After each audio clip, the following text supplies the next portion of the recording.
All right, we back in the house with the brothers, man. I got Adigun Forest. I got Oracle Verses, Brother Eliyahu, and myself, Jediah. What we going to talk about, y'all? Fake. Conscious sisters.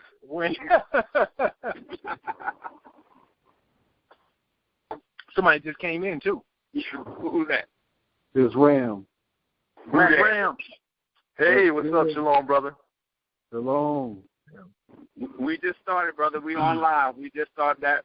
We just started that recording. So the topic today we're going to be talking about is these fake ass conscious sisters. Oh, okay. Oh, yes.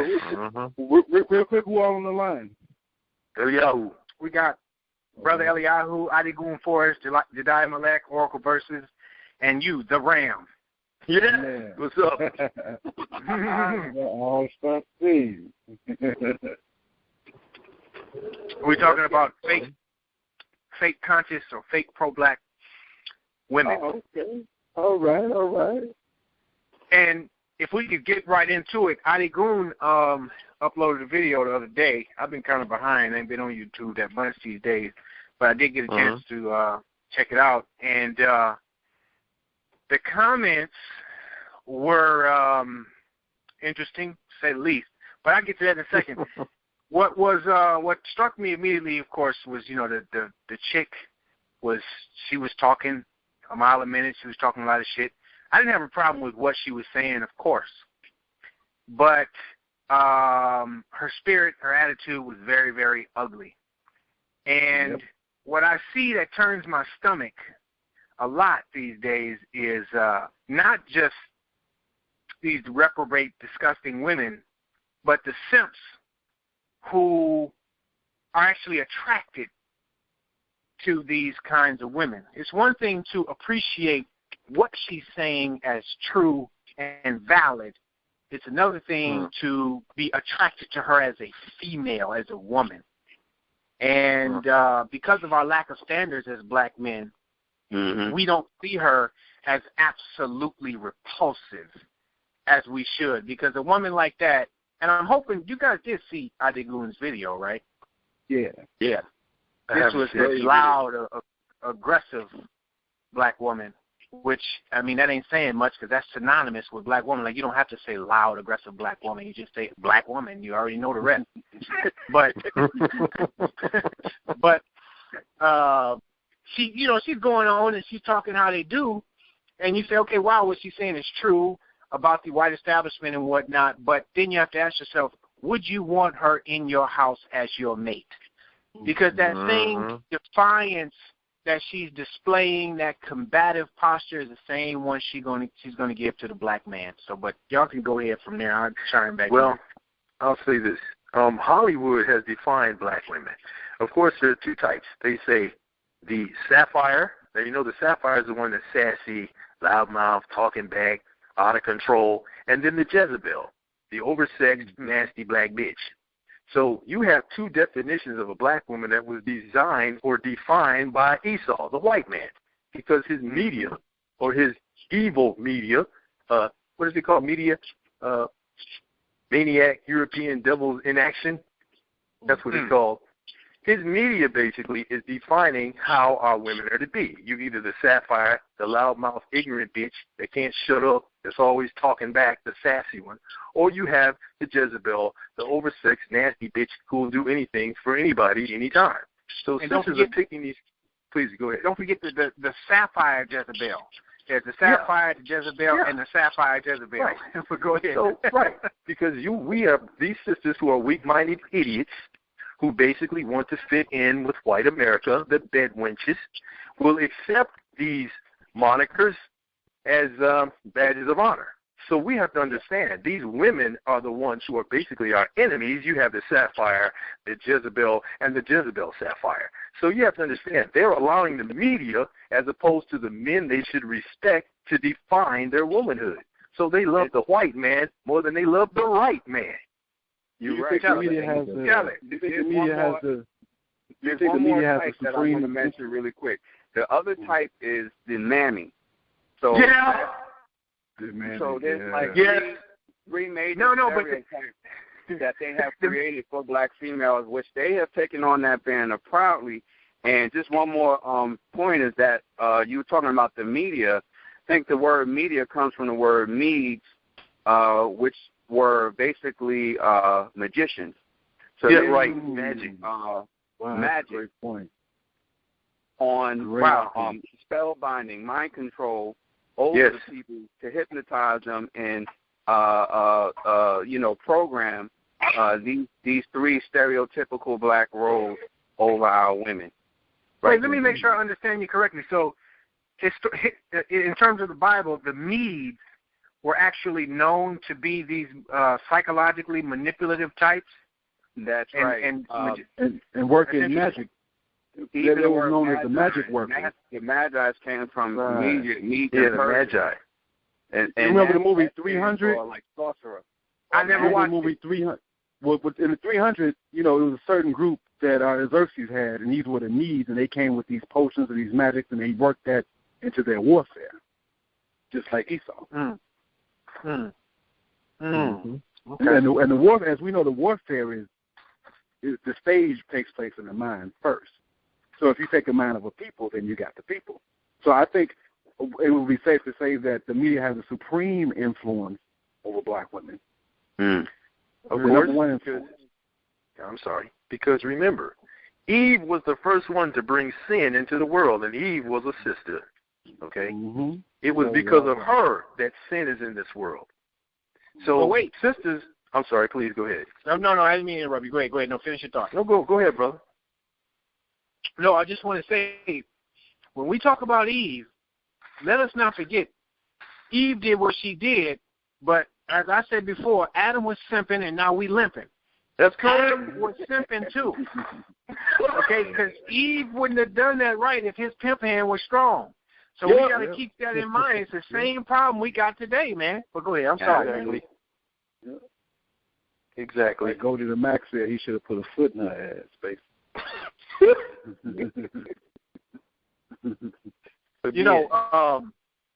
Who got it? Go ahead. Go ahead, brother.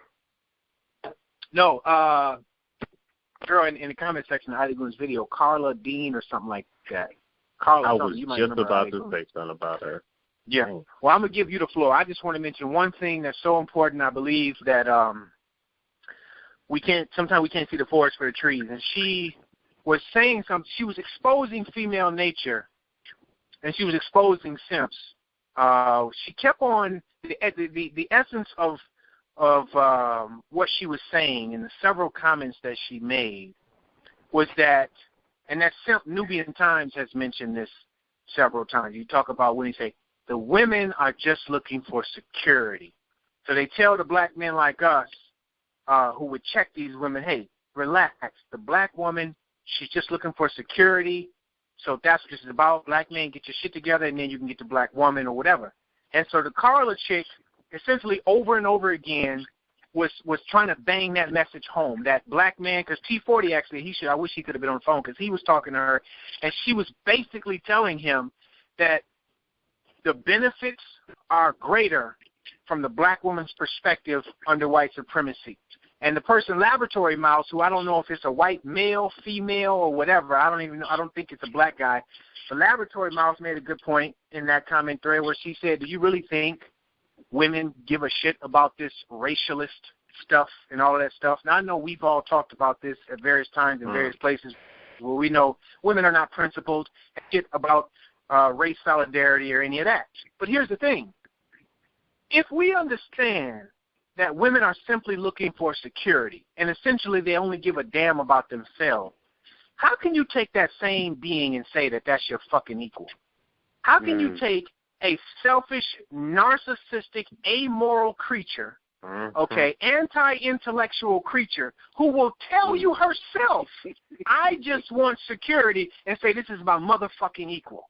How? That's the part that kills me, is that these simps will read this and not see it right standing right in the fucking face, your bitch ass. is putting this inferior creature on a pedestal who has no inclination toward the cultivation of her intellect, her spirit. She couldn't give a fuck about you, the kids, and therefore the community, but you want to elevate her to maybe not even your equal, but to God status, because we know these bitch-ass simps say the black woman is God. But anyway, you go ahead, Adigun.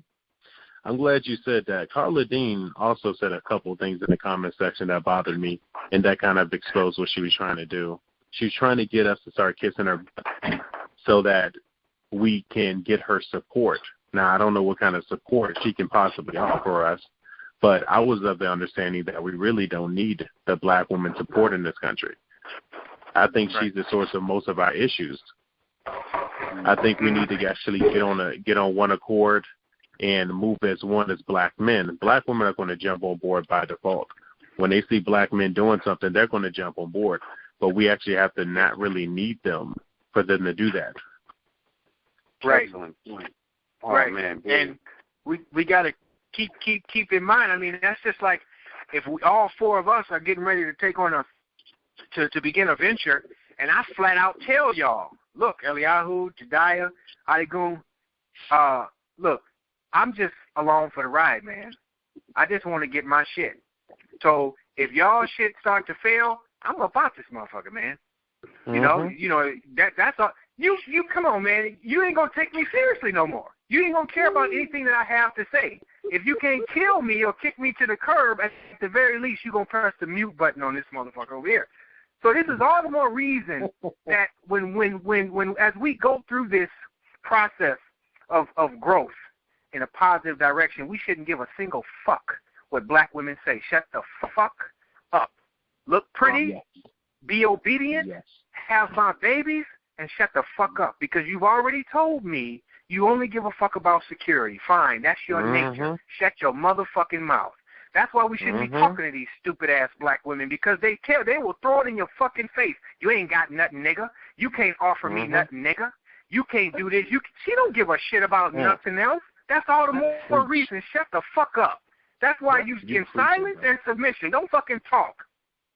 That shit is insulting, man. It's fucking insulting. You are absolutely right, brother. Let's just get one scripture to go with what you just said. Just to prove that. I'm sorry, I got emotional, man. No, that's fine, man. Hey, I feel you 100%, brother. I just want to point out that what you're saying is a spiritual principle. Let's go to the book of Proverbs, chapter 6, verse 25 and 26. Somebody want to get that, or should I just go ahead and get it? Go ahead and rock. My Bible is not open. Okay. Proverbs 6 and 25 and 26. Lust not after her beauty in thine heart, neither let her take thee with her eyelids. For by means of a whorish woman, a man is brought to a piece of bread. Adulteress for the precious life. The adulteress hunt for the precious life. All these whores care about is what they can get out of a dude. They have no concept of black unity, black love, of nationalities, salvation, freedom,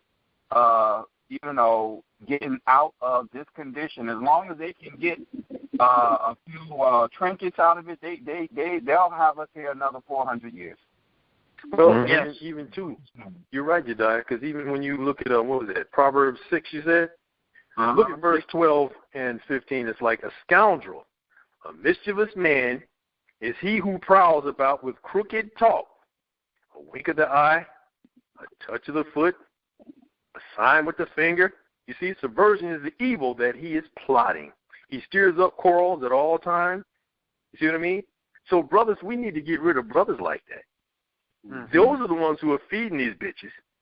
These scoundrel, mischievous men. These women feed off of that because, again, we go back to the principle of Eve.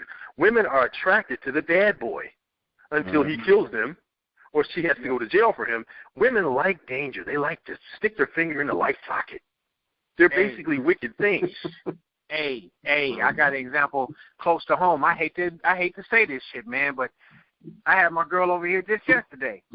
And we watching John Wick. I don't know if you ever seen that movie with Keanu Reeves, which was pretty violent, ultra violent. And you should have seen how thrilled she was seeing him fuck people up on the screen. And it reminded me of the videos I've seen where they talk about chicks liking serial killers and violent men. And I'm looking at it out the corner of my eye like, God damn, bitch, you like that shit, huh? You know, shit tripped me out. Because women are basically, again, because women are basically evil. We have to go back to Eve, the first woman who sinned. Women don't care about anything but themselves. They're very narcissistic, very self-centered, and very wicked. Now, if they weren't exposed to white America, who feeds that junkie with her heroin she needs, we wouldn't be talking about this. But since we were cursed to live in this evil country with evil, wicked Edomites, who are the border of wickedness according to the scriptures, we wouldn't have this problem. But these women are attracted. The white man knows how to manipulate a sister. He's attracted to her. His bitch runs over him. His bitch will run over him. But he'll come to our women because our women are looking for attention. And see, if we're simping for her, but the white man will be pimping for her. And she's out there looking for that because they like danger. They'll run over a simp. But they love that white man because he has the money, he has the power, he has these resources that this nasty bitch wants. So she'll bedwench for him, but she'll spit in your face. That's right. So again, our sisters are wicked. We have to face it. They're evil. We have to face it, and very few sisters will want to follow the Most High because He has rules and regulations for salvation. They don't want it later; they want it now. They want it now. That's been my calling card since I got on YouTube. You notice how women only follow the Most High when it's convenient for them. Anytime it's inconvenient, then they are more than willing to deny the scriptures and what the Most High says. And what I've been doing as a practice in my daily life, I've been trying my best not to look at black women, to not even acknowledge them unless they acknowledge me first. When I see them, it's not that I have like a fear of them, but I try to turn my head and look the other way. I want to get to the point where black women don't exist in my mind because they're so in left field. And when I realize that this world is run by, America anyway, run by white people first, and the black woman second. She's above us in every level. And for me, it's come to a disgust. So I don't even want to acknowledge black women. I look at all of them as an enemy and counterproductive. I'm starting to look at her just like I look at the white man, and almost no different. Well, she's the new white man. Somebody, I don't know who first said that, but she is the new white man. She is. And again, it's because of this black conscious movement and these sisters joining with white women in this feminist crap that started in the 60s. I was a child. I used to see these white women coming in our neighborhood. They would come in droves, blonde-haired, blue-eyed white women, hippies with them floppy hats on, telling black women, knocking on doors, passing out flyers, you don't need this man. But they would be in the alley having oral sex with these brothers. I've seen it with my own eyes. You say the black man ain't about nothing, but you're sucking him off in the alley and when you come back in the neighborhood. And a lot of sisters would run them off the porch, tell them to get the hell out of here. We don't want to hear all that. We don't have no problem with the man. It's your business. But it took root because so many sisters wanted to be involved in it because you saw an out that you could have like be with the white man. Black women would never give up on their hope and dreams for white supremacy. She lives like a king, not a queen. She lives like a king in this nation. Think about it. She can get the job she wants. She can have sex with as many men as she wants. She can have as many children by many men as she wants. And guess what? At the end of the day, after all her whoredom, she can always get a man, a black man particularly, that's going to simp for her and provide for her no matter how many men she slept with, no matter how many children she has by different men, no matter what things she do in life. America will always excuse her sins and look past it. In fact, if you think about all the people on earth, nobody lives as lavishly as the black woman. She can say what she wants, do what she wants, and nobody is there to correct her, ridicule her, or even say she's wrong. No one. In my opinion, next to a white man, she's the most powerful force on the planet, next to the goddamn white man. Because Eve was Satan. Even Satan. We go back to the root of the problem again. That's the systemic issue.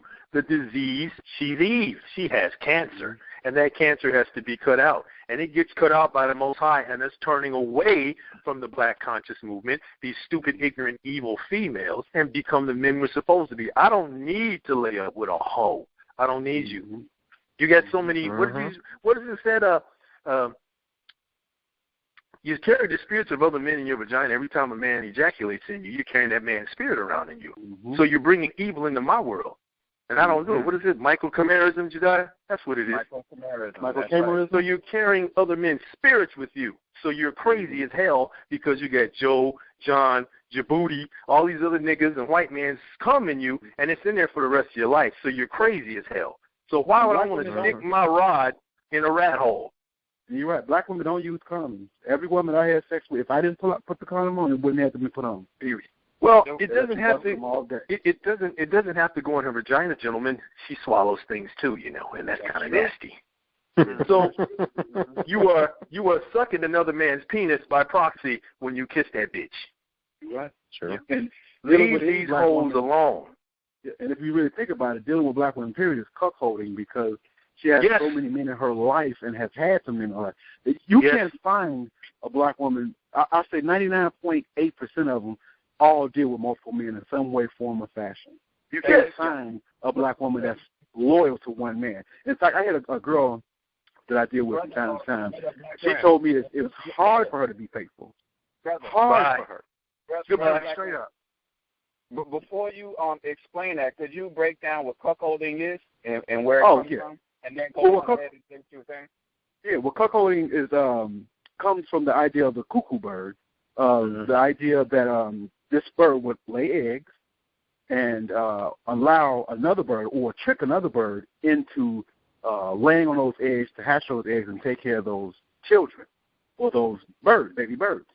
So cuckolding has transformed into the human arena in two parts. Number one is the idea of a man getting off, white men getting off by allowing another man to have sex with his woman. That's number one. Number two, it can be expanded to the idea of a man taking care of another man's children.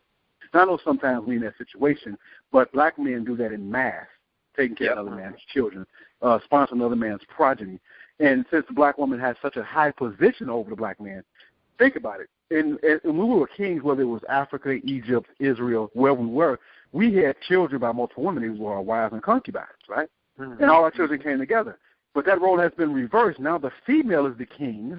Now she has multiple children by multiple men, and these men will take care of them. So guess what? Guess who the new bitches are? The black man is the new bitch. Okay? And the black woman is the new pimp. So we the whole, she the pimp. Yeah, you're right. Mm-hmm. Well, I remember the first time I started to see that these fake, how fake these so-called conscious sisters was. I was watching Adigun Forrest's video the other day, and brother, as part of the pictures, the screenshots that you had different pictures of artwork, right? And a lot of them was artwork that came out like in the late 90s and early 2000s, and a lot of times it was like a black woman up on a pedestal with like a black man bowing down before her, or the black man on all fours and she's sitting on his back. And either it's a picture of a black woman's foot and a black man down on his knees kissing her feet, right? Mm-hmm. Mm-hmm. You put that up on your video, right, brother? Yep, I sure did. Yeah. Oh, yeah. And yeah, I sure did. It brought back to mind so much because, as an artist back in those days, and like a lot of that stuff came out in like the 90s and early 2000s. And at that time, I was doing artwork, and I was, trying to go all in professionally as an artist. And I would see a lot of those paintings, and at that time, I didn't know why, but it really didn't resonate with me. And those artists who created those paintings, some of them I knew, and they would sell a lot of those paintings, a lot of those pictures. They would sell them in mass in art stores with Karen and so forth. And I didn't know what it was. I didn't know it was simping and all that kind of stuff. I just didn't want to do it. So I decided to do pictures of families with a patriarch in it, with father, mother, and children. Or I would do pictures of musicians or pictures of spiritual things. And, my artwork was on par with a lot of those same artists whose work is all over the black community now. But a lot of these so-called conscious sisters, they wasn't trying to hear it. If I did pictures or paintings of a black woman being elevated, that's the only way that I would sell artwork. And I got tired of that. And I'm like, yo, why aren't these conscious sisters promoting black families and the artwork that's associated with it? Jezebel. So after that, I was like, man, these sisters are fake, man. They don't support family. They don't support black nationhood. They just support pictures that show black men groveling at their feet. Yeah, they want worship, man. That's all. true. The one and that's worship, the specific thing about it, too. Go ahead, Adigun. No, they only care about saying black men grovel at their feet. They are perfectly comfortable under this. They're perfectly comfortable under this system of white supremacy. They just want to make sure they're a step above black men, and as long as we keep black women in our hearts like they're important, I think we're going to fail every time. There has to be times when we have to get together and actually alienate the black woman from what we're trying to do. Well, I think the alienation has to be, it's not that there are times when. That has to be a foundational principle. That if it's anything that we should have learned, it's that, as I started out saying earlier, other than for sex and limited companionship, what black women want, what they say, things that they say they want, should be utterly ignored. And they should be encouraged. They should be, commanded to shut up. And I mean that. I mean, you can call it crass, you can call it what you want, but from my experience, women, like I say, we've already been discussing it, they are for self, and their capacity for logical, rational discussion is very, very limited. They are very undisciplined, very self-serving. We don't need them. We don't need them for strategizing. We don't need them to do nothing but have our babies and obey. That's the point we need to get to. Let's put this in perspective. If you stick your rod in a nasty bitch, you just ruined your kids. You just ruined them. Because that nasty bitch, a child basically always listens to their mom, sort of. So if you stick your rod in a nasty bitch, you just ruined your family, because there's an old saying my father said. I just mean ideal. Oh, I understand. I understand what you're saying, but my father said one thing. When you corrupt a woman, you corrupt a nation. And our women are corrupt. And so I'd like to bring to mind one scripture in the scripture of the Bible, Romans chapter 1, verse 28. This is for us as men. Because they thought it not worthwhile to retain the knowledge of the truth of Jehovah, he gave them over to a depraved and sick mind, so that they may do what they ought not be done. Something you shouldn't be doing. Women are not supposed to rule over us. Since we forgot who we were, he said, well, I'm going to let the bitch run over you now. That's why our women run over these children. The children stand on the corner like wild bulls in the net. We're the Israelites. Because we thought it not wise to retain the knowledge of our Father, he turned his back on us. And now, since we are reprobate, he let a bigger reprobate rule over us. That's the Let me get another scripture for you to back what you're saying, Eliyahu, on that. Jeremiah 31:22. It says, how long wilt thou go about, O thou backsliding daughter? For the Lord hath created a new thing in the earth, a woman shall compass a man. And I have first-hand experience with that. This weekend, I picked my daughter up. My daughter's 13 years old. Her mother is a minister. Her mother's a minister at a popular church in Chicago. Oh, brother. My daughter had on fucking booty shorts. Now, check this out. I didn't say a motherfucking thing to my daughter about wearing some fucking Daisy Dukes booty shorts. You know why? Because what I realized is that I am not a parent. I am not a father. I'm simply a man who pays child support and sees his daughter. No matter what disagreement I have or how I want to raise my daughter, anything I have to say is 100% irrelevant. So it doesn't even make sense for you to get angry about the situation. What I've done, I've conceded. I've given up. I said, you know what? The black woman is the god of this planet with the white man, and I concede. I'm not going to fight against this anymore. I'm going to let it be until this place is destroyed, and I hope that comes soon, because why would I get myself bent out of shape over something that I can't change? I know I can't. This world belongs to black women and white men. So I just give up on it. And And I hated to see that. I hated to see my daughter, who's growing ass and titties and all this other stuff, with this shit on. But I couldn't even let it get. I just had to say, you know what? It ain't nothing I can do about it. Yeah, I'm in the same boat with you, brother. I understand. Mm-hmm. First-hand, I got a daughter too, so I understand first-hand experience everything you talking about. I got one that's a dyke. Wow. Oh my God. So she's a 30-year-old dyke, so she can go to hell. Goodbye. I tried my best, but she wanted to do what she wanted to do. She snuck off, went to college, and started whoring around. So goodbye. And you know, if we were in rulership, this shit would never have happened. If we were in rulership, our daughters wouldn't even think about this shit. Nope. Wouldn't even think about it. If we had absolute authority, and that's the whole plan. You know, you kill the male by turning the female against him. And now we're just a nation of simps. Let's get another scripture for that point, because it seems like we all going through that where we have one or more children who've been ruined. Not Adigun. He's a lucky bastard. That damn yes, Adigun. Sir. Hey, Adigun, I hope you stay that way, man, because I'm telling you, please, this ain't the time to be having kids, man. If you could stay that way, bro, I mean, I know you may have that urge, but, man, if you can stay that way, it's a beautiful thing. Oh, I know. Let's get something to verify what y'all saying, because I understand what y'all going through. This is Hebrews 12 and 5. See, these children, a lot of them who have been corrupted by matriarchy and feminism, they refuse the chastening or the correction of their fathers.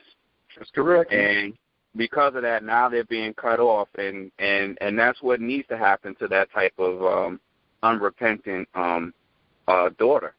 Okay? Mm-hmm. Hebrews 12 and 5. And ye have forgotten the exhortation which speaketh unto you as unto children. We should be able to speak unto our children in this way. My son, despise not thou the chastening of Jehovah, nor faint when thou art rebuked of him. And Jehovah is our father. So this is saying when a child is rebuked of their father, they shouldn't hate that. They should embrace it. For whom Jehovah loveth, he chasteneth, and scourgeth every son whom he receiveth. If ye endure chastening, God dealeth with you as with sons. For what son is he whom the Father chasteneth not?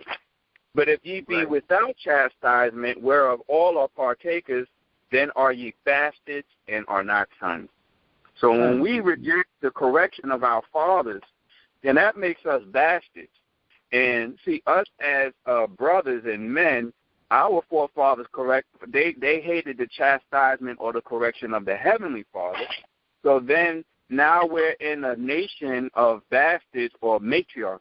Mm-hmm. And so the only way to get out of this is to let go of those wayward children and then start to rebuild patriarchy anew.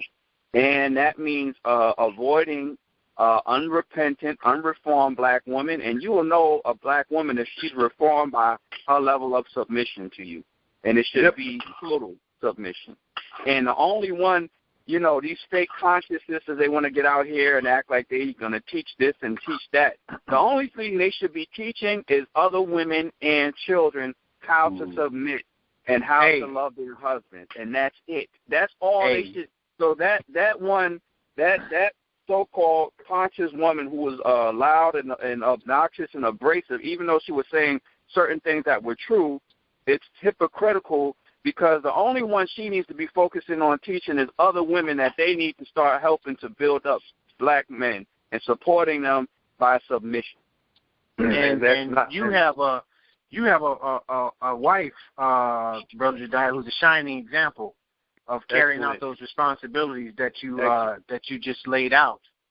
Bless her, bless her, bless her. Yes, indeed. And I want to say, my girl now always tells me she loves me. And I always reply that love is obedience, you know, and so that you know, it's not about you telling me you love me. It's not about how well you know, how you are in bed necessarily, your skill level. It's obedience above all things. So, and that's what should be a mantra of men, you know, in dealing with women. When a woman is talking to you about her feelings for you, as a man, you can't get caught because, you know, feelings and shit are ephemeral. So that shit comes and goes. God damn it. Are you doing what I tell you to do? Okay, well, that's love. That's the way it needs to be. Love is obedience. Exactly. That's the way we submission through obedience. That you know, and so same thing with the woman, man. Love is obedience. I don't want to hear none of that other shit. If you ain't doing what I say, I don't give a fuck about your so-called feelings. I know you love me by your obedience. Absolutely. And brothers, if any of you have an obedient woman, then what you need to do is you need to encourage her to start teaching other women how to submit to black patriarchy. That's a key point. Responsibility as men. If you got a loving and submissive woman, it's your responsibility as a black man, as a Lion of Judah, as a black man, as an Ibmor man, it's your responsibility and duty to encourage her to start instructing women in righteous submission. If you're not doing that, brother, then you're a failure. That's true. That's true. The diet he laying it out right there, because that's another thing I was really impressed with when I seen him and his wife. Like, he requires that she show improve. You can't just say this to me and you know, do this here with me the same way I minister to the brothers. You got to put this out here to the women. This way I know you real. You know what I'm saying? Because and then the thing about that is you can't fake that. Like, if you're going to do something like that, if you're charged with a responsibility like that as a woman, either you're going to do it or you're not. It's going to expose you real quick. Yep. And that's the only... Go ahead, Brother Adigun. Go ahead. No, I'm good. I'm just soaking it all in, man. Let me ask you guys a question. That's the only type of woman that's worth defending or putting your life on the line for, and protecting and covering. That type of woman. If she is not that type of woman, then she is not worthy of a black man's protection or provision or love. True. Yeah. Well, again, and I had a thought about that. I'm sorry. What you have to understand is we're at the point now where they don't care. And Brother Jediah, bless him, bless Sister Casita, because she's a wonderful sister, and I pray for them all the time. But understand this, Sister Casitas and people like my mother, few and far between, brothers. So a lot of us are going to go without women, because a guy like me, I'm not going to put up with it. Like I told Jediah before, you're going to have to show me first that you love the Most High. That's first and foremost.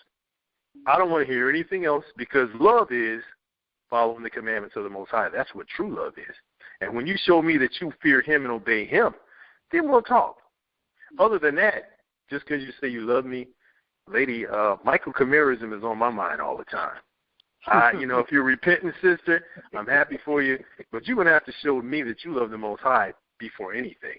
And that's not really going to happen too much, gentlemen, so get used to it, because you're surrounded by whores. These black consciousness whores because they work for the white man, these bed wenches because they work for massa, these snarling bitches who get you fired because they love their massa. Understand this. We're talking about this that's understandable. But, gentlemen, sisters ain't sisters no more. You got bitches and hoes. Like Tupac said, we went from brothers and sisters to niggas and bitches. And that's what happened now. So that's just the way it is. Brother Lonnie, let me add to something you're saying real quick. You said if a woman doesn't fear the Most High, then you won't have nothing to do with it. From my experience, women are not spiritual. In fact, they're so unspiritual that as a man, you would have to teach a woman to fear the Most High. She can't get it on. She can't get it from the Christian church. She's not going to get it from anywhere else. She's not going to get it from her father. So when you meet a woman, if she's willing to be humble and submissive and to be broken, then you have to teach her to fear the Most High, because she's not going to come automatically with that. So I'm not saying what you should do with your life, but you might want to give a little space to see if a woman is willing to learn the fear of the Most High, because they don't have it by themselves. They can't do it. You have to lead them to it. I'm at the point in my life, gentlemen, where I really don't care. You got to come to me first. That's a good place to be. I'm a good-looking guy. I'm a good-looking guy, and I can pull them. As old as I am now, I can pull them. That's easy. But why would I want to put my rod in a rat hole? Like I said, Michael Camirism is on my mind 24/7, and I think I'm all that. So as far as I go, I don't know about the rest of you brothers. You have to get to that point. But these bitches ain't nothing. Just like Snoop said, bitches ain't S but hoes and tricks.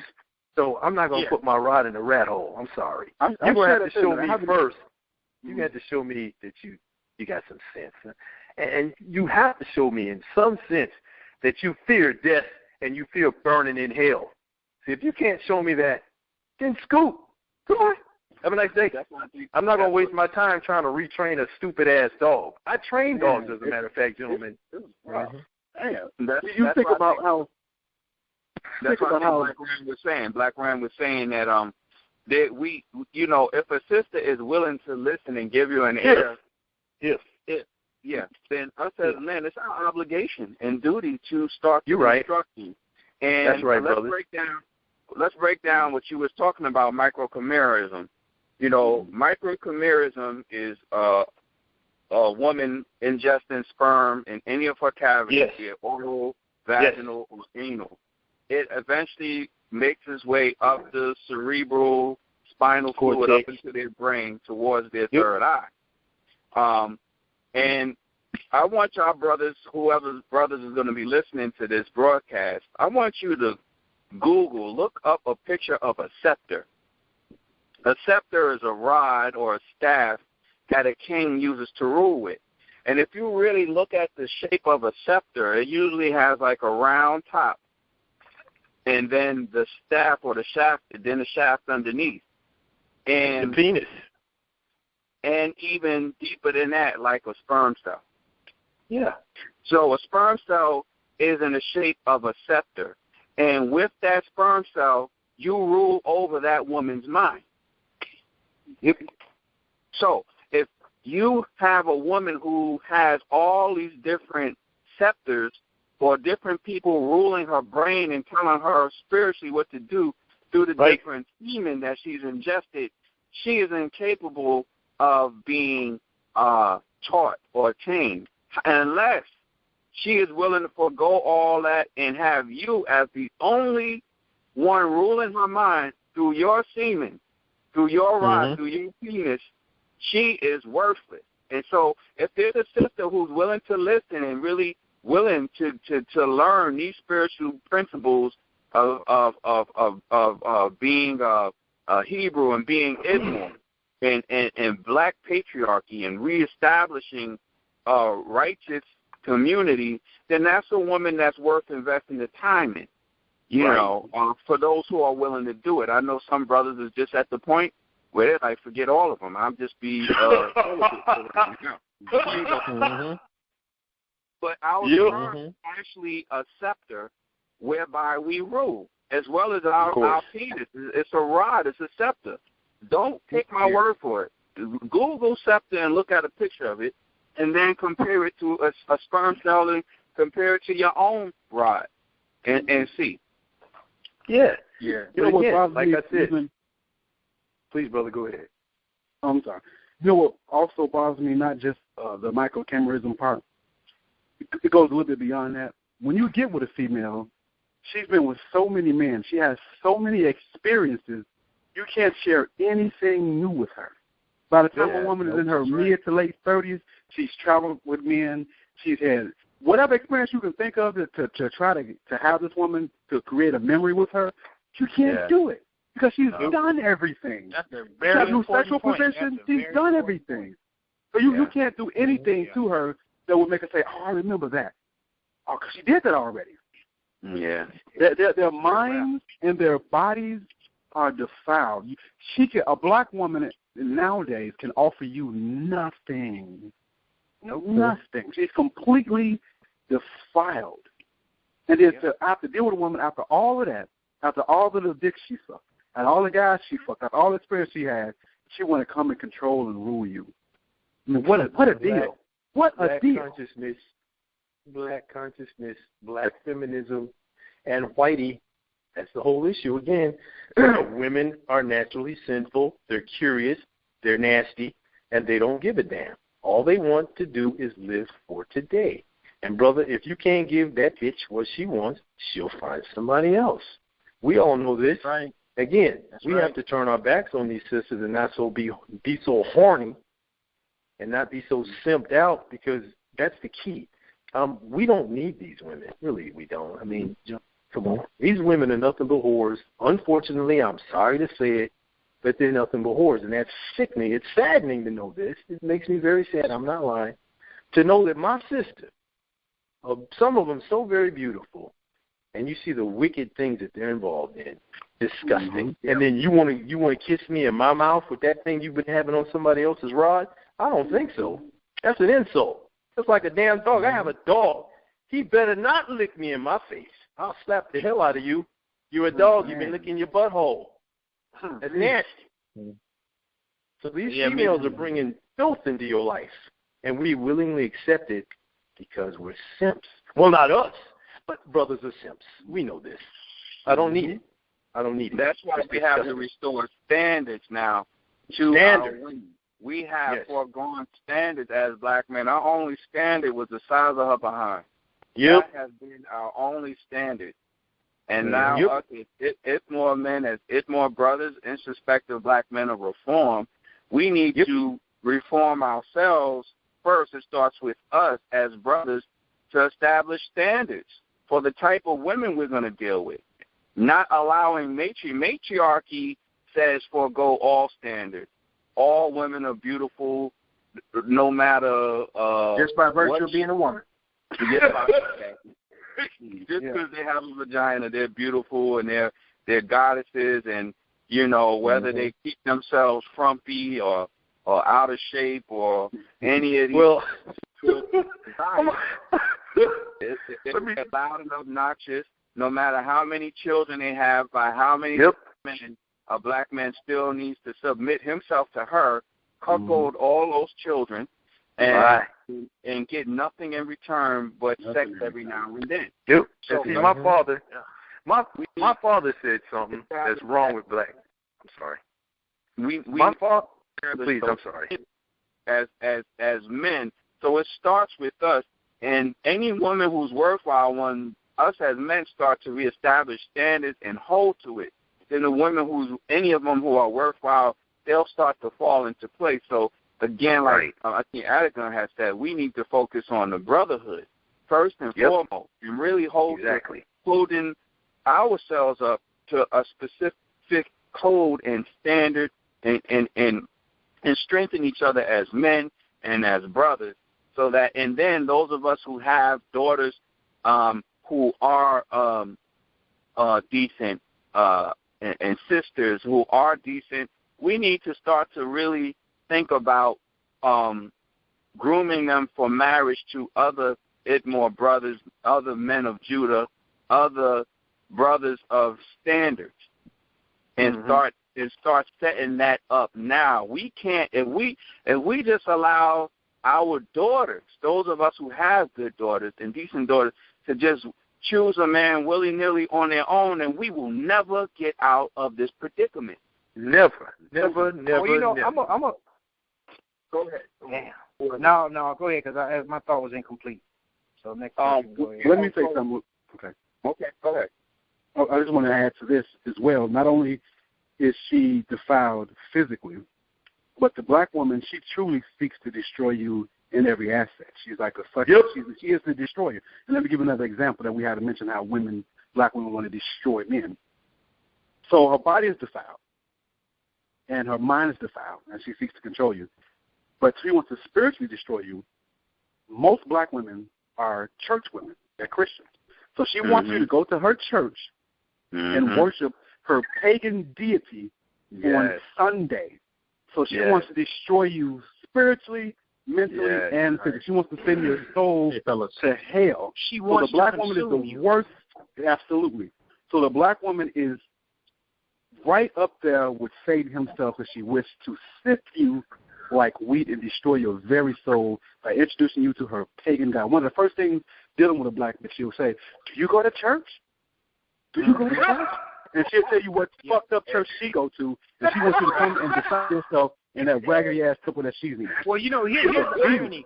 The irony of the times we're living in is that in a sane, healthy society, a woman asking you that should be like heaven to your ears. It should be the opposite of a red flag.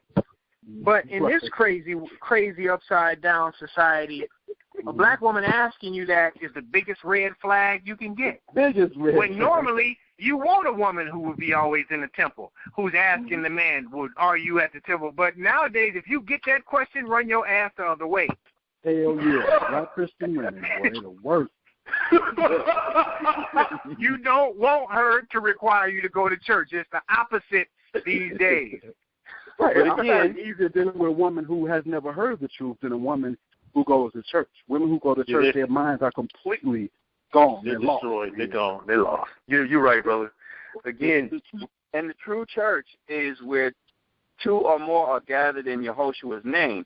So if she's willing to have you as her man teaching her about spiritual things, that is the true church, and that's where you begin. But you know, she wants you to go to T.D. Jakes' church, though. She wants you to go and listen to Jakes and those things, though. but again, brothers, who are you dealing with? Jezebel. Jezebel seeks to destroy men. Black women, again, you have the Sapphire, the Jezebel, and the Mammy. Again, because we've been cursed to live in this society with white devils. So, yeah, they're going to take you to see white Jesus. Because math are good, you see. That white Jesus is garbage. That came from slavery.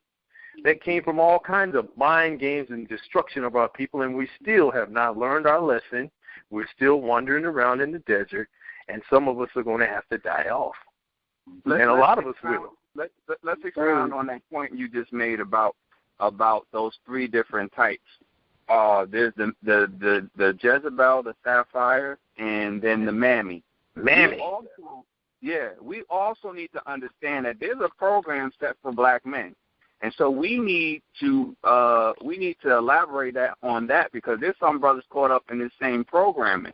What's the programming that they set up for us as black men in this wicked place? That's the coon right there. The coon and the pimp, the coon, the punk, the simp, the football player. Oh yeah, well we definitely for as much as we talk about I say that the biggest sin, of course, of the black woman today is her whoredom in a physical sense, as well as in a psycho-spiritual sense.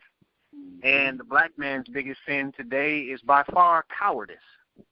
There is no more defining characteristic of the present-day black man than a goddamn coward. Exactly. He's a coward woman. He's a coward when it comes to other men. He's just a big fucking pussy. Period. Hey guys, I gotta get that. I found that you.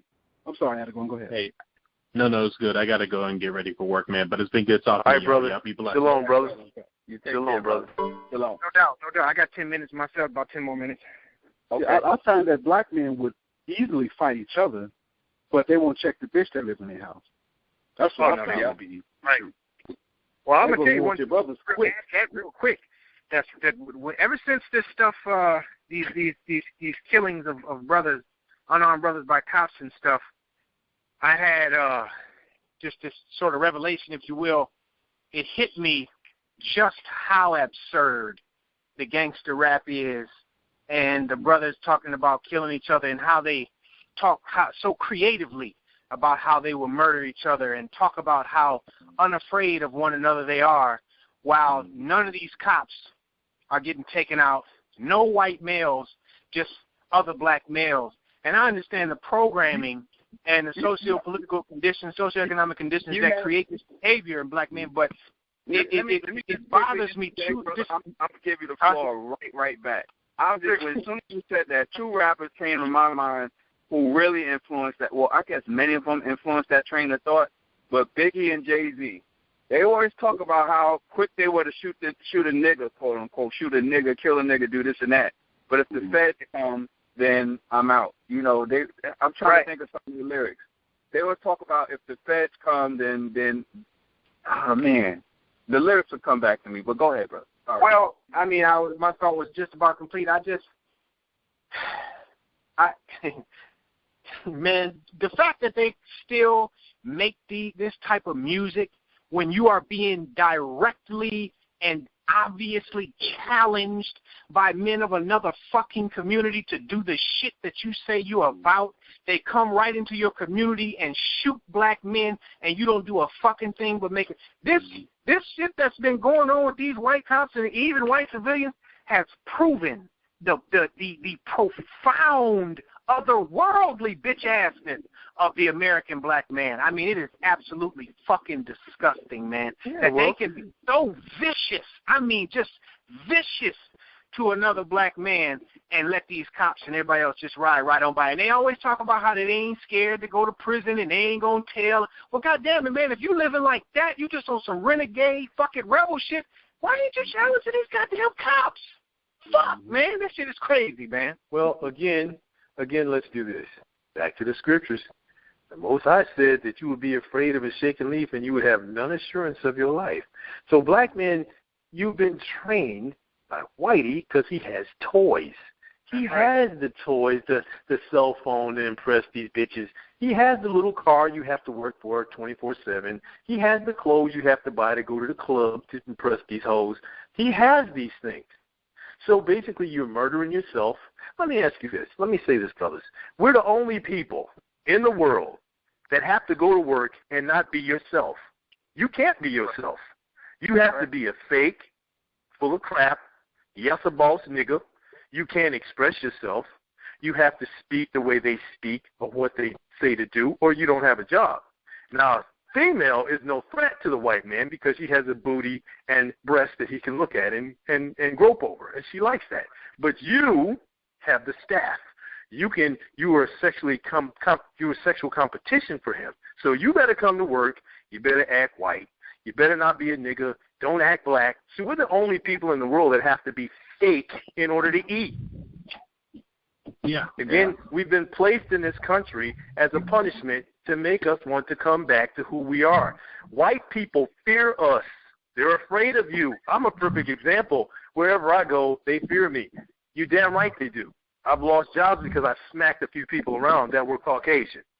And this black consciousness movement didn't do it. The Most High did it. Amen. Until you come back to the knowledge of who you are, you'll be wandering around, groping at noonday, looking for an answer. These women are not the answer because these bitches are the enemy. I'm sorry, I don't mean to call them that. But we're the only people that have to be fake to keep a job. They don't want you to be yourself because you remind them of the evil that they've done. And our sisters say, you better be fake and go out and get that money so you can get my hair did and take me to the club so I can cheat on you with a white man and another nigga.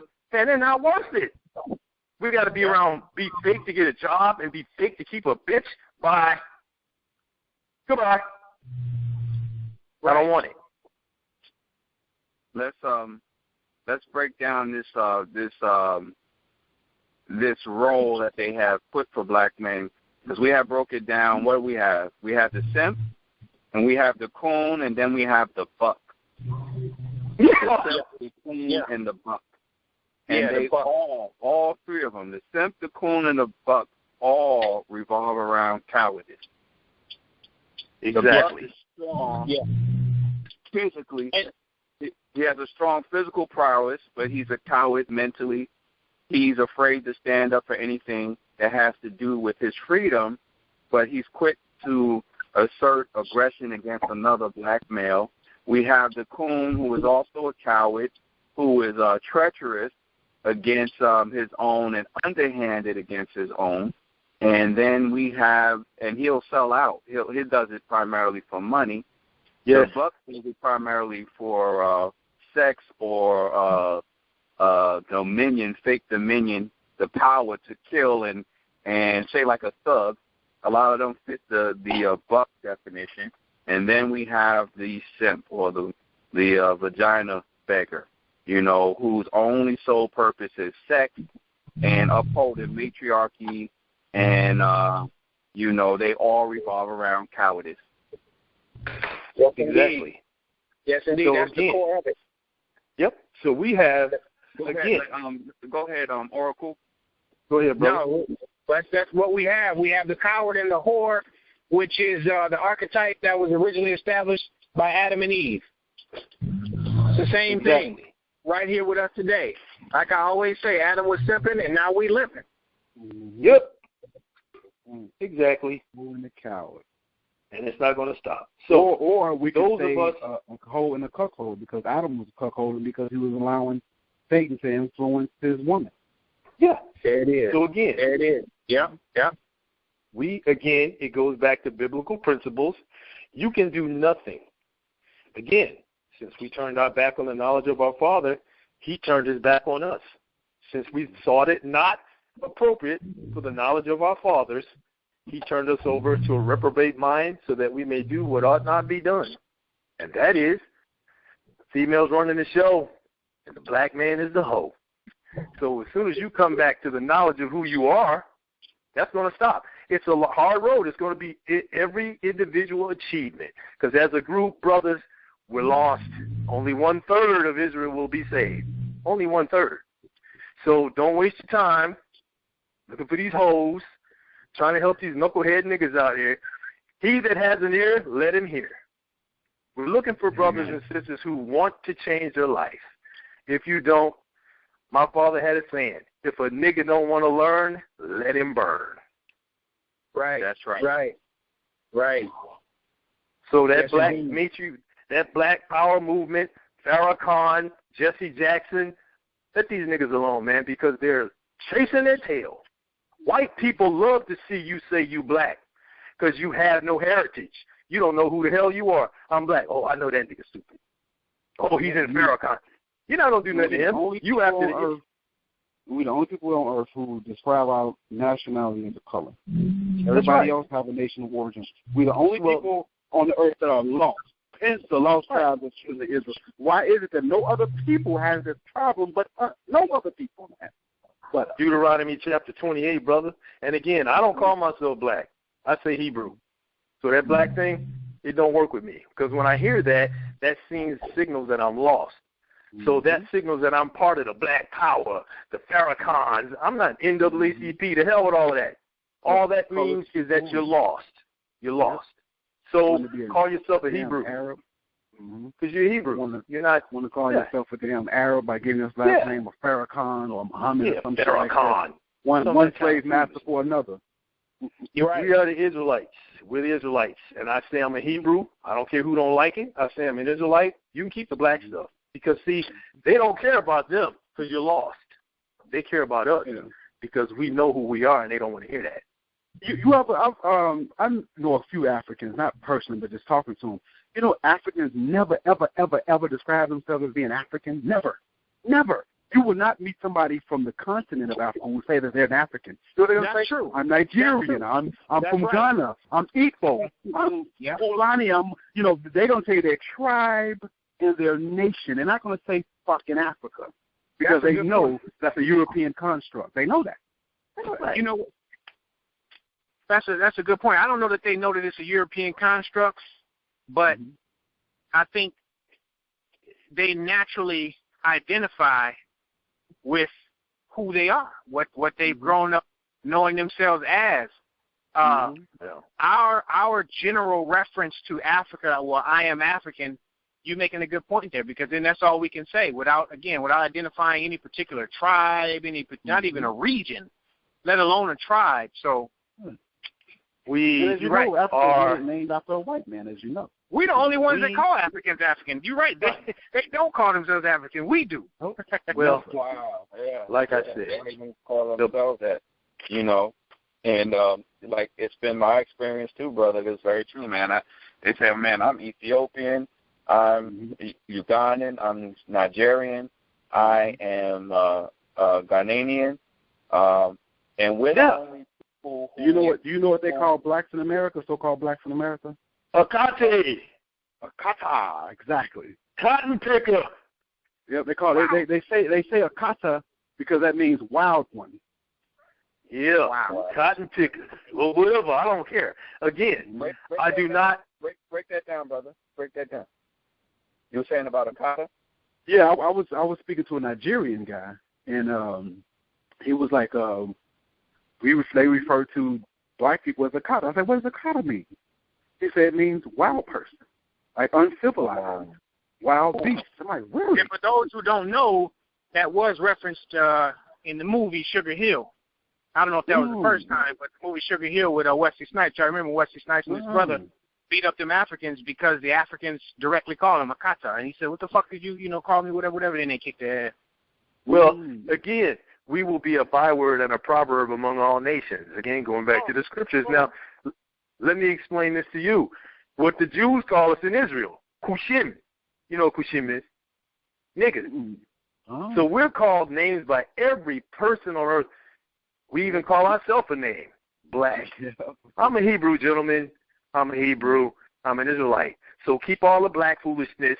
That means I don't know who the hell I am. And then that means white people go, oh, that's a dumb nigga too. No, I'm an Israelite. I'm a Hebrew. I tell people that in a minute. Goodbye. And I carry the name of the Most High. Yeah. So that black consciousness. It's important for us also to understand the importance of language and name, because that's another thing that's probably the first thing that they whipped out of us was our names and our language, because language and names is what binds any culture. And that's the one thing we don't have as so-called black people here in America. They whipped out from us language and culture and the names of our God. And so every culture with a ghetto subculture. Every gentlemen, every culture that comes here, they have a community, and that community is centered around their language and even their foods and so forth. Us, we've been stripped of it, and we only speak English, which most predominantly the European and white men speak English too. But even though we both speak the same language, they even have their own language in the midst of speaking English. And a lot of that is sarcasm. Their language, the white man's language is sarcasm. Damn, that's a good Yes, point. it is. Yes, it is. Good point. Break that down. One of y'all break that down, the sarcasm piece, in as a white language. Well, I say, to me, well, I don't know about the sarcasm part, but the white American language is gibberish. It's a mixture of Portuguese, Spanish, French, German, all kinds of languages. This is garbage. It's the Babylonian language. Yeah. The spirit of the language. When you talk about sarcasm, the bottom line is that the spirit of the language is insincerity, is a lack of genuineness. Marimba Ani talked about this from a different angle in her book, Yurugu, an African-centered critique of European cultural thought and behavior, and she talked about the so-called literate mode, and she was contrasting it with the oral mode, if you will, that is traditional to Africa and the griots and whatnot. And she talked about how the white man really sort of attached himself to and refined this literate mode of the written word because of what it enabled, what it made possible in terms of manipulation and deceit. So when you talk about language and word usage and stuff like that, that is the white man's game. And the thing about it is it's never really rooted in anything. It's a lot of games. In fact, me and my cousin, we often talk about how one classic example of the white man manipulating language to deceive people and whatnot is when you look, you talk about these documents that we sign, and there's always the fine print at the bottom. Absolutely. First of all, the fact that it's in fine print, tiny, that's an attempt at manipulation and deceit. Absolutely. But then when you actually read what's in the fine print, most times you can't even understand what the hell it is.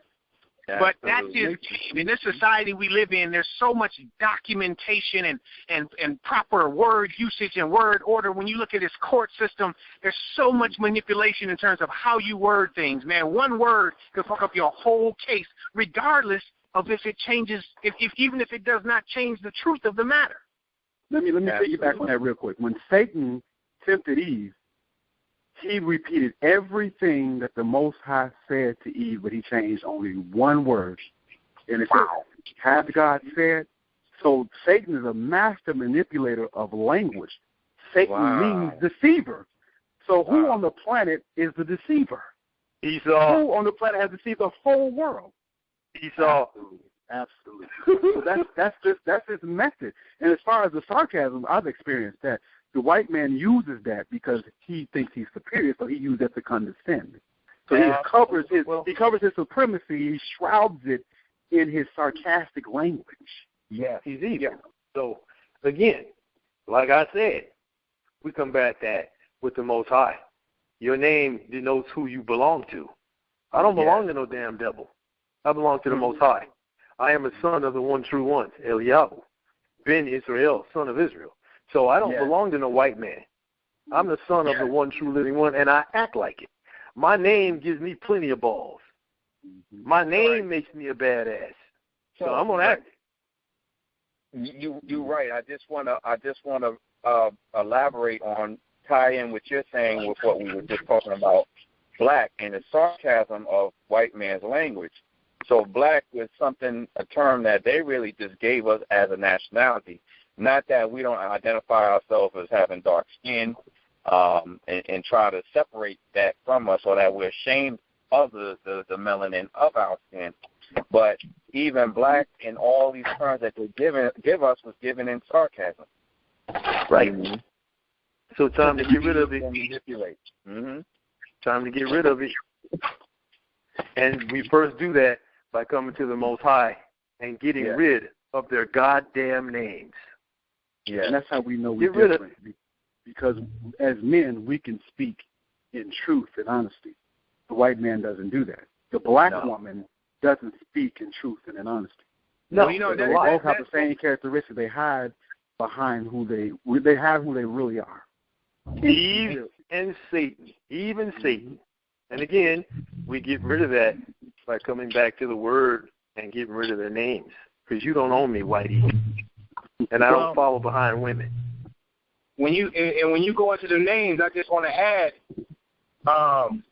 my son, and see, I'm the third, all right, as far as names go. Me, my father, my grandfather. But when my son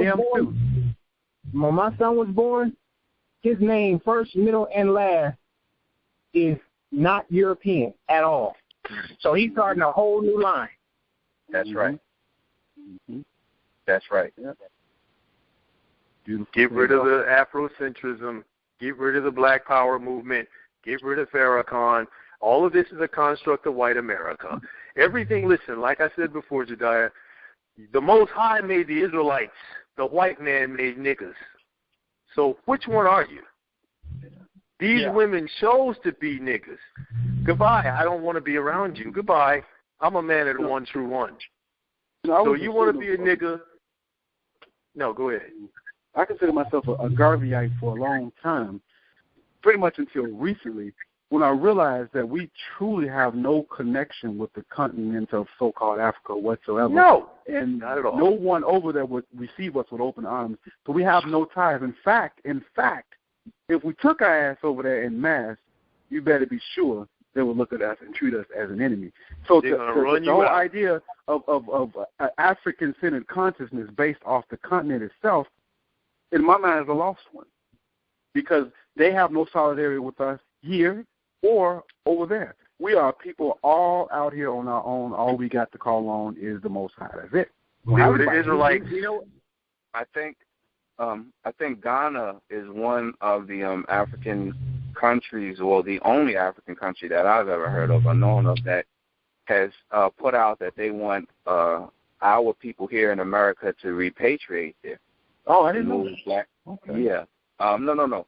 But here's the thing: is that I've been seeing that, and you know, you can do the research on YouTube for those who's listening to this. A lot of the ones who have repatriated, so-called, to Ghana, because that's a big part of where I think the slave ports were. A lot of them who have repatriated there, they are now put down at the bottom of society, and they're ostracized. And they are denied, and some of them are now being murdered by the Ghanaians there. Wow. You know, yeah. So this is the shortcoming of, or the fruit, I guess, of just claiming Africa without really having the true knowledge that we are the people of Israel. Israel is the Israelites. Yeah, that's right. Israel is the only African nation that is totally been removed by the quote-unquote Africans, or as you know, as black people. That's the only country in Africa that is taken over totally by white people. All the other African countries that I know of or that I can think of offhand, they still have the majority of a black population, even though white people may control it more or less. But Israel is pretty much totally white, and they've pretty much gotten rid of mostly all of our people there because, and that's why they're constantly fighting over that territory continually because that's the Israel is being trodden down by the Gentiles. They say they're us, but they're the synagogue of Satan. We are the real Israelites. We're the only ones that fit the curses of Deuteronomy 28. We're the only ones. Only people that ever go into chattel slavery via slave ships from one end of the continent, one end from the earth to the other. Only reclaim your heritage because we're Israelites. We're not Africans. We're Israelites. We're Hebrews. So again, our people are looking toward Africa. The scriptures, the Most High told us not to look back toward Egypt. We shouldn't be looking back there because those people were our enemies. The Egyptians were our enemies. The people of Africa are the ones that sold us into slavery because they knew we were Israelites. The Most High ordained it. So why would we call ourselves Africans and we're Ankhs and Egyptian foolishness when we are the Israelites? We're the Hebrews. So reclaim your name. Reclaim your heritage. Reclaim your name, but I believe in denouncing every semblance possible of white culture. That's I correct. absolutely hate and despise European culture. I think it is anti-humanity. I think it's insincere. And frankly, I think it's a disgusting culture. So I reject their holidays. I reject their cultural norms. Now, that's one of the reasons why I'm all for polygyny. I'm all for certain things, everything that's anti-European social construct, I'm for that. Because I hate European culture. Yes, hatred. Bless you. You're supposed to hate them because why? The Most High said they will be our enemies. They that hate us shall reign over us. He will put us in the land of our enemies. Yeah. And these niggas still can't figure it out. And here's an important component when we're dealing with people. You can't separate people from culture. The Bible is written to a group of people called the Israelites, and the Most High gave them a culture. So if the Most High gave you a culture, that means your culture is superior. And anything contrary to that cannot be of the Most High, must be of the enemy, Satan himself. So anyone who has the Spirit of God must reject white culture at all times, must reject it. And then, now you just made a point. Brother, you just made a point. Now, again, this black consciousness, reject it. We shouldn't even speak to people like that until you want to come to the Most High. Reject Farrakhan, which I do. Reject Christmas, Easter, and all this other foolishness. I don't even watch television. I don't give a damn about basketball. I don't care about any of that because they use sports in Greece to bring the Israelites away from the Most High. They brought you to a gymnasium. So they brought us away from that. Again, those that have an ear, let him hear. We are here to take over. We want our own land, we want our own nation, and we want the Most High to bless us. So we don't want anything to do with Afrocentrism because those are our enemies. Nothing to do with the black conscious movement, these dumb bitches running around talking about black power. We're not black. We're the Israelites. And that's why you can't fuck with a black woman because her job is to enforce European cultural constructions and norms on the mind of the black man. And I'm sorry to say this, but the little nigga in the street with his pants down, although it's misdirected now, but the little nigga in his pants down in the street doing all type of foolishness, he in his heart, you know what he's really doing? He's rejecting white society and white culture. It's just misdirected and misguided, but he is really rejecting the white man.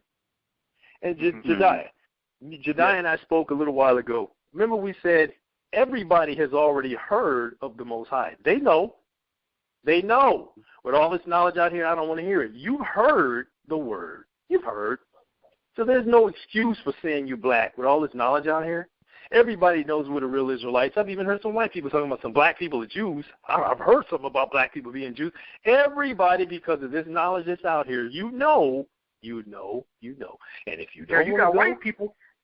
You got white people that have made videos, several, as you can see on YouTube, where they flat out state and point to scriptures and whatnot that say that we are the Israelites. So you do have rights to say it. Yeah, well, that's a good slave for me. That's my slave. Thank you. I appreciate that. Because you don't belong. You're not going to be in the congregation worshiping with us, but thank you. You're very kind. Right. But you're not doing me no good because you're not trying to fight against your own race. So you can go to hell with all that. Thank you for the compliment, Whitey. But again, our people know what's going on. That's why only 1/3 of us will be saved, because the rest of us want to follow Esau. That black movement, that black consciousness, that is a construct of white people to keep you confused, just like the Masons, just like the police department, join the army. All that's some bullcrap construct of white America. Again, the Most High made. You can tell the tree by the fruit it bears, right? But see, again, we are the Israelites. The Most High made Hebrews and Israelites. The white man made niggas. So I don't want to follow behind a nigga. So as soon as you say Farrakhan again is a wordsmith just like the white man. He knows how to trip them words around, because I think Farrakhan's daddy's white. Man, I do believe his daddy's white. If Farrakhan was really about it, he'd be dead or broke or both. Exactly. Thank you. That's the bottom line, man. You ain't about to be thriving. I mean, it's to me, it's no wonder that Khalid Muhammad, that Malcolm, Amos Wilson, that they died so young, but Farrakhan is still kicking. Yeah, and think about this, gentlemen. One last thing I'll say, and I'll let you guys have the floor. Isn't it funny how Farrakhan wants 10,000 men to rise up? Well, nigga, why don't you do it? Since you're so bad, you got all of them brothers. You got the Nation of Islam. I grew up with them when I was a kid. You supposed to be such bad butts. You got such badasses. Farrakhan, why don't y'all go out there and do your thing, brother? But you got to get on there with your bean pie selling ass and ask for some volunteers. I used to hang out with the Nation when I was younger. I never confessed to that religion. No, neither. But you're so cool, brother. I guess you sold enough bean pies. You guys should have enough guns to go fight Whitey, right? Mm-hmm. So I don't listen to Farrakhan. He's a mouth. He's a wordsmith and a liar. That's it. So we're the Israelites. It's time to stand up, proclaim our history, bring back our heritage, dump the blackness, dump the consciousness, leave these bitches alone, because you're devils working for the white man trying to bring me to hell with you. And I'm not going. No, Brother Eliyahu, what you just mentioned is complete revolution. Of course. Outright rejection of this culture. That's real revolution right there. It really is, because my son has nothing to do with it. My son Gabriel has nothing to do with white culture whatsoever. Mm-hmm. None. I didn't raise him on it. I kept him away from the TV. We don't watch it. We don't celebrate Christmas. We celebrate the holidays of the Most High, Feast of Tabernacles, Feast of Trumpets. We do what we're supposed to do, because we're trying to come back to our culture. Yep. Later for Kwanzaa and the rest of that stuff. Niggas can have it. Again, white man made niggas. Got a kente cloth and a kufi on, and makes you black. That's mad. White people made niggas. White people made niggas. The Most High made the Israelites. So, to wrap this up, what we need to do, what's our solution to dealing with this fake conscious black woman? I think, as I've been doing, ignoring her and abandon her, and save for the very few, which almost is impossible to find, that may come to you on her knees with all subjection and all humility. Save for a woman like that who's coming in that spirit, I think we should utterly reject black women 100%. They don't even look at them. Don't even look at them. Thank you. If you see them, they speak to you first, speak to them. Me personally, I'm not intimidated, but I kind of drop my head a little bit when I see a black woman, because I don't have nothing to do with her. Nothing to do with her. You know how, I don't know if you guys experience, let me say this real quick. In Chicago, white people, they walk past you, they ignore you, they act like you're not there. There's a particular thing in Chicago, I don't know if they do it in other cities, but white people here, they almost bump into you because they're trying to ignore you. You're not fitting into their mental space. This is what they do here. And we've known this for some years. It's not only my observation. Many people have the same observation. I think we should treat white folks and black women the same way, that we just absolutely ignore them. I do. I agree 100%. In fact, my girl, she's not black, but she did remark one time when we were actually on a lunch break one time. We went in downtown in a white area, and she said, have you noticed that it's like we're not even walking down the sidewalk? It's like when you walk by these white people, it's like you don't even exist. So that's definitely what the case is. And I agree with you 100%, Black Ram, as far as ignoring black women. Well, I'll put it to you. Let's get this. Please, I agree with that. I agree with that as well. I've been doing that actually for years. It's the same way that Black Ram had mentioned earlier during the talk, is that I only acknowledge a black woman if she acknowledged me first. That shows submission. If she doesn't care how appealing or attractive she is, or she may think she is, if she doesn't acknowledge me first as a black man, then I don't acknowledge her. And over half the times, I wear shades so that when I'm out, I don't have to make unnecessary eye contact with anyone. The only ones that I will usually try to make eye contact with and initiate is with other brothers, and I'll acknowledge them and nod my head, when I see them when I'm in the street. But when it comes to a black woman, if she doesn't acknowledge me first, then that shows that she doesn't have submission, and that's a woman to be avoided. Exactly, because Proverbs 31:3. I'm sorry, brother. Go ahead. Yeah, that's key, because if somebody was after her ass, she acknowledged you then. If she needed something, if she was desperate, she acknowledged you then. Mm-hmm. So you acknowledged me from the beginning. Yep, that's right. Here's the thing. Here's what's scary. And I don't know if y'all have reached this point yet. Maybe Eliyahu has, but have you? I don't have to try to ignore black women. I almost, and it's gonna sound kind of crazy, but I almost feel about black women the way white people feel about non-whites in terms of ignoring them. And it's fucked up, but it's kind of just happened in a very organic way. It hasn't been something I've had to force. I don't have mantras and shit and affirmations and shit. It just to the point now where I see them, and it's like seeing a stray dog or just a strange person walking down the street. You just kind of keep going, and it's nothing. And I'm dead ass. I'm not trying to be funny at all. I'm being dead ass serious about where my mind is. They're not appealing to me anymore, man. Well, because you're being shown the truth, and I've been that way for a long time, quite a while. But again, I don't look at black women, period. I don't look at white women. The scripture says I shall put no wicked thing before mine eyes. I don't look at none of them. I don't really give a damn about them. I'm not trying to be rude. I look at myself as a God among men. And I can tell you what, gentlemen, a lot of people fear me. I'm not trying to show off. I'm not trying to be a tough guy. People have even asked me, why are you so quiet? You're scaring people. Hey, because I can relate with that personally. Go ahead, teach me. Yes. Preach. Well, the scriptures tell you in Proverbs 31:3, don't waste your life on women, nor the way which destroys kings. Women have destroyed kingdoms with their nasty vaginas. Yeah. Mm-hmm. You do not give your strength to a whore. People, I frighten them because I don't talk. And I don't want to be bothered. And not just that vagina, her mind too. Let me ask you all a question. What's a black woman's favorite food? Anybody know? Stupidity. You said her favorite food? Or a black woman's favorite food? Yeah, black woman's favorite food. If you ask any black woman what her favorite food is, she'll always tell you this. Guaranteed. Crab. Her favorite food? Shrimp. Shrimp, yeah. Forbidden food. Shrimp and crabs. Shrimp. The cockroach of the sea. The cockroach of the sea, right? What's her favorite day of the week? Sunday. Yeah, everything that the Most High, everything that the Most High says not do, Esau does. You ride by Red Lobster. He has Red Lobster on the building. He got I'm guilty. I'm guilty too, though. Goddamn, I like shrimp. Go ahead. No, I've never. Well, I haven't eaten that. Hey, have you noticed they'll never come out on TV with a chicken fest or a beef fest? It's always lobster fest and shrimp. All the shrimp you can eat and all the crab you can eat.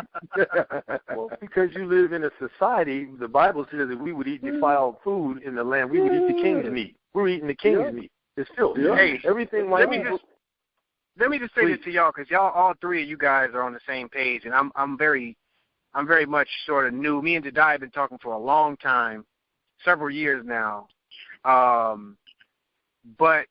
I must say, man, that the scriptures are so compelling in terms of who we are. I know a few minutes ago we were talking about abandoning the notion of being black as far as referencing our identity. And more and more lately I'm becoming more sensitive to the fact that the black-white thing is a construct created by and for white supremacy. And I'm also beginning to question the truthfulness or lack thereof of the African identity. And lately I've been considering more the possibility of us actually being Native Americans, and then, of course, this here, what we're discussing. And so I just wanted to share that because I think maybe at some point in the future we can discuss this more, because it's something I'm wrestling with. And like I said, I know you guys are far more established in terms of the Hebrew Israelite creed and you know, that perspective. But it is certainly compelling, man. It's very, very hard to read the scriptures, and I've told you that several times, man.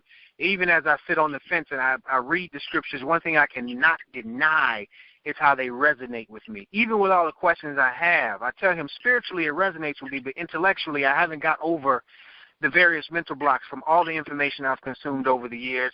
And some things that still resonate with me that are not necessarily in the scriptures. But like I say, when I read the book, when I actually read the book, you know, my mother used to always tell me growing up, the word is alive. You know, that didn't mean anything to me until the last few years when I read the book. And I feel like, you know, you talk about people being dull of hearing versus those who are really receptive.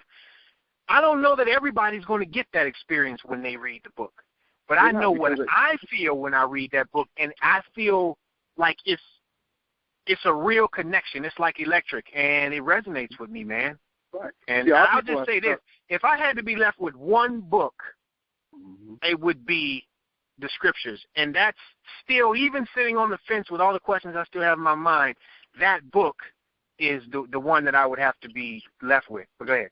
You realize that book is against white supremacy? For instance, we've always been told when we were younger, most of us, at least I have, that it was a white man's book. When we look at the book, everything in there is contrary to the white man's way of life. Everything. Yes. Everything. Exactly. And we know that the white man doesn't originate anything. He steals everything. He seeks to kill, steal, and destroy. Nothing about him is original. Nothing. So anything that has any value, anything that has any virtue, you better believe he didn't come up with it. I'll tell you what, I got to run. I love y'all, man. I appreciate it. All right, brother. Shalom. Man, for real. So we have to get back up. All right, brother. Shalom. So this was good. And, you know, maybe next time we'll talk about that topic you mentioned. And we just want to reemphasize to brothers before we get out of here that it's time to avoid giving black women our energy unless they submit to us. Then we have to deprogram ourselves from the three constructs that they have created for us, which was the buck, the coon, and the simp. And if a woman is not willing to get rid of the social construct for black females, which is, what was it again, the three? The sapphire. The Jezebel, and the mammy. And the mammy is the base. Just like with the man, the coward, the coon, and what do we say? I think the coon and the coward can go hand in hand, right? Coon and coward can kind of go. The coon and the coward can kind of go hand in hand, right? They're kind of synonymous, right? The coward is the base, because the coon is a coward, the simp is a coward. They all cowards. And just like with the black woman, though, whether it be a Jezebel, whether it be a sapphire, they all mammies because they all serve white supremacy. So here it is. All I'll say is this: brothers, get your stones back. Strap it on. Strap them. Put them back in the scrotum sack. Get your rifle. Get that Bible. The Bible is your rifle. Lock and load. Because like I told the guy before, man, we're going in. It's time to quit playing games. Get your balls ready. It's time to get it on. So like I said, it's over. I'm over. I'm that kind of guy. I've been that way all my life. I'm from the hood, but I got the scripture with me now. And I'm hard as nails. I'm not going to turn it back. And my father said one thing. There's two kind of men, gentlemen. There's hammers, and then there's nails. Which one are you? I like that. Right. No doubt. All right, brother. All right, bro. I am out. All right, brother. Shalom. Beautiful, man. Beautiful.